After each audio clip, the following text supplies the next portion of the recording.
If you're graduating and looking for a job, Nicole Attias, corporate trainer and professional coach with Prospect to Win, joins us with tips on how to be more confident during that job interview. Thanks for joining us. Nice to meet you virtually. Nice to meet you too, Bob. Virtual interviews, post-pandemic, is that going to become a permanent thing, do you think? Sorry, just to communicate virtually like this? Doing a virtual job interview as opposed to... Yeah. Oh, God, yeah, definitely. Whether we like it or not, this is how it's going. Yeah, we've talked in the past about, setting up technically and how to do these virtual job interviews. But as far as presenting ourselves, is there a difference between being in person and virtually? Oh, God, yeah. When you're in person, you're really able to connect one-on-one with somebody, and it's more natural. Like getting used to doing these meetings virtually all the time, you really feel like you're not connecting the same way. So it's really getting your head around how to do it.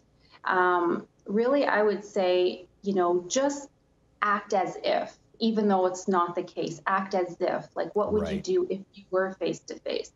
Your body language, your smile, the things that you're saying, like you're just basically acting as if. Yeah, and let's zero in on body language, for example. Can you give us some tips and do's and don'ts? Well, the first thing is you want to form eye contact. So you are comparing the face-to-face versus the virtual. If you can have both parties on the screen, you're just having that eye contact, you're engaging as much as you can, you're smiling, you're being as real as you can.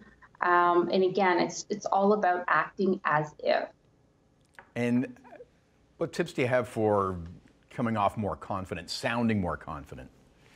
Well, I would say focus on keywords, like for graduates, they're being interviewed. So what are some key words? Keep everything simple, persistent, timely, committed.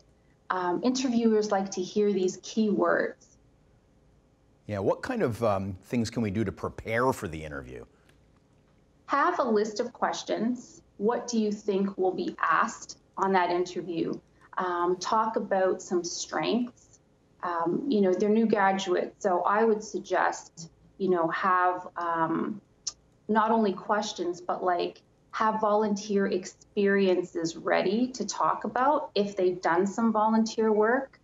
Anything where they're showing that they're enthusiastic about their industry, they've taken time to learn about their industry, and they work well with others as a team. What are the most common questions? What questions can you put in the bank? Oh, they're going to ask that for sure. Are there standard ones that you can prepare for? I often hear, what are some of your strengths? And that's where the keywords come in, right? What are your strengths? What are your weaknesses? The old cliche of a weakness being, I'm a perfectionist. So you're turning weakness into an actual strength, right? Yeah, that's my weakness. I'm such a perfectionist. Yeah. do they still ask, where do you see yourself in 5 years? It happens, yeah. 3 to 5 years. Yeah. That's such a tough one because it sounds so easy, but it's so tough. It's like, how would a graduate know where they're going to be in 5 years? Again, just play along, have a vision in mind and speak about that vision. I saw a funny meme on that one, actually. Where do you see yourself in 5 years? In your chair, but asking better questions. Don't think that would get you the job, but it's a good line. Hey, there's more great tips online. So we're going to link up your website, Prospect to Win at chth.com. And thanks for the expert advice, Nicole Attias. Thank you.